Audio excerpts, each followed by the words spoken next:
Welcome students. In last lecture, we seen some types of timber. Here it is artificial timber, and there are types. Let we discuss one by one the types, different types of artificial timber. The first one that is veneers. These are the sheets of wood which are obtained by slicing a timber or by rotary cutting or by peeling of the logs of wood.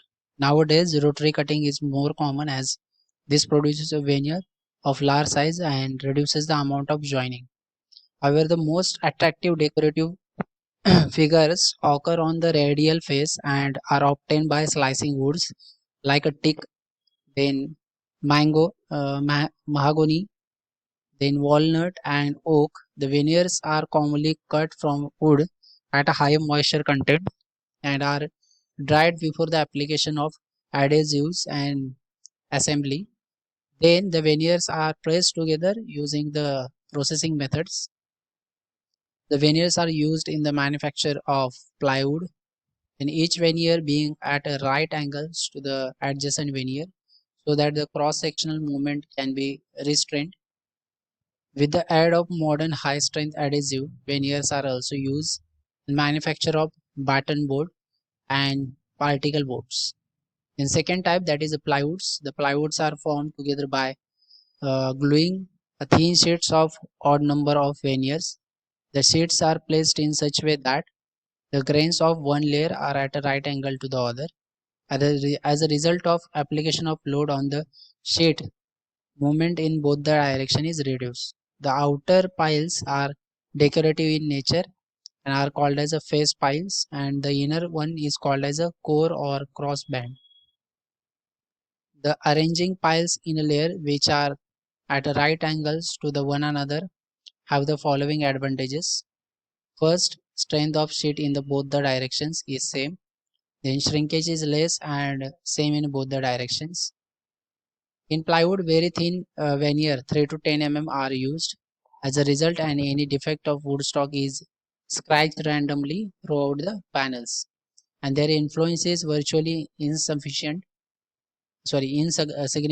And during the manufactures, various layers are glued together by a suitable adhesives and pressed together under the pressure of 70 to 150 kg per centimeter square.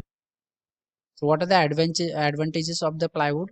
It is slightly lightweight, still many times stronger than the solid wood of the same thicknesses. It is resistant to the cracking, wrapping, splitting, and having a uniform strength in all the directions. It is available in many sizes and it is defect free, easy to cut, bend, and variety of decorative finishes are available. Then movement due to the changes is in a moisture is negligible. Then third type, that is a particle board.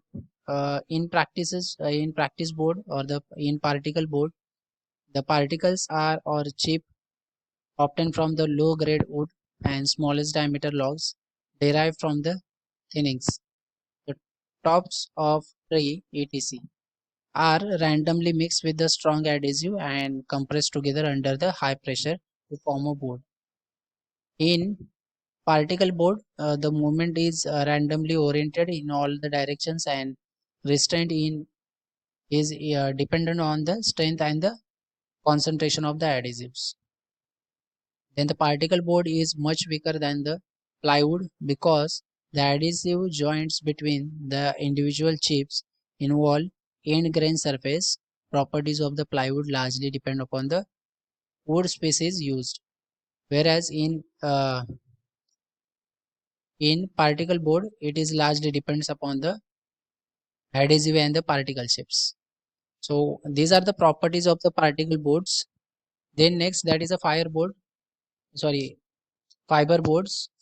The fiber board, also called as a pressed wood, are rigid boards manufactured using the wood waste like a sawdust, small pieces of wood etc. The wood is chipped into a small pieces of about 20 size and boiled in water. These wet particles are then passed into the autoclave where it is subjected to a stream pressure of 2300 kilonewton per mm square, kilonewton per meter square.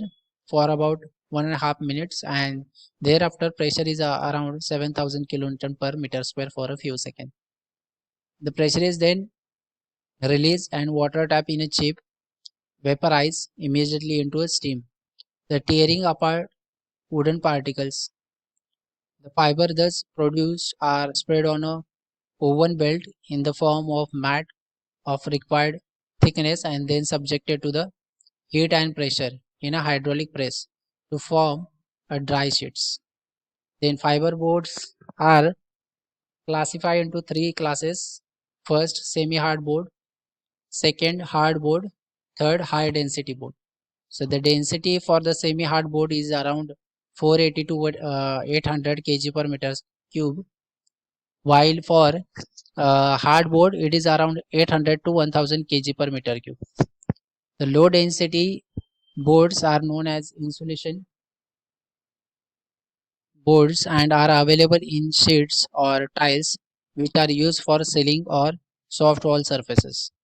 The boards having density more than 800 kg per meter cube are given a coat of linseed oil to give the smooth surface and are known as tempered hardboard, are used for painted the exterior claddings. So having good insulation against the heat and sound, it in suspended in ceilings. It is used in making the flush boards and tabletops. It for used in formwork and in making the partitions. Then batten boards. In all these boards, thin veneers are used on faces and are glued together to core. Veneers may be decorative or non-decorative. Grains of veneers are at a right angle to those of core. In batten board, the core consists of about 8 centimeter wide wooden strips called as battens. If the width of the strip is less than the 2.5 centimeter, it is called as a block board. In laminated board, the width of core strip is less than 7 mm. The batten boards and the block boards are used for making the partitions, packing cases, furniture paneling, ceiling, etc. Then next, what is the strength of artificial timber? The strength of artificial should be strong enough to withstand a loaded, whether being applied slowly or suddenly. What are the uses of artificial timber? First of all, the artificial timber is corrosive resistance and hence it can be used where the corrosion is likely to be occur in a structure. Second, it is convenient in maintenance and superficial similarity to the wood. Third, it is used to make various structural members and it is used for the maintenance works. It is also used in ceiling proofing material and in building construction, and it is used to make the doors and windows frames. It is used for making the planks square and round shape for the furnitures. Then the density can be varied in between the 0.8 to 1.2 kilonewton per meter cube depending on the requirement. So that is the uses of the artificial timbers. Then next material, that is artificial sand. So it is produced by crushing the stones obtained from the rock, that is also called as a crushed sand, or uh, it can be said as a dust. Then the need for the artificial sand are arise due to the non-availability of the river sand. The natural river sand requires the transportation from the long distances, whereas the artificial sand can be produced locally. Then the machineries required for the artificial sand are uh, like a jaw crusher, then cone crusher, roll crusher. The main artificial sand, that is cubical and angular in shape, produces good quality of mortar in a concrete. So what are the properties? First, the sand particles have a higher crushing strength than the natural sand. Then the surface texture of the particle should be smooth. There should not be any organic impurities in and it should be free from the clay or free from the silt. The grain should have a cubical and the angular shape. It should be well graded, having a sizes of particles from 150 micron to the 4.75 mm.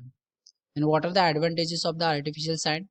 First, as there is a ban imposed by the government over the degrading of natural sand, this is better substitute over the natural sand. The natural sand takes millions of years to form, whereas the artificial sand can be produced shortly in short period of time. Then transportation cost is reduced because it can be manufactured or crushed locally. Then sand required, the particle size can be produced as per the requirement. So that is the uses of the artificial sand.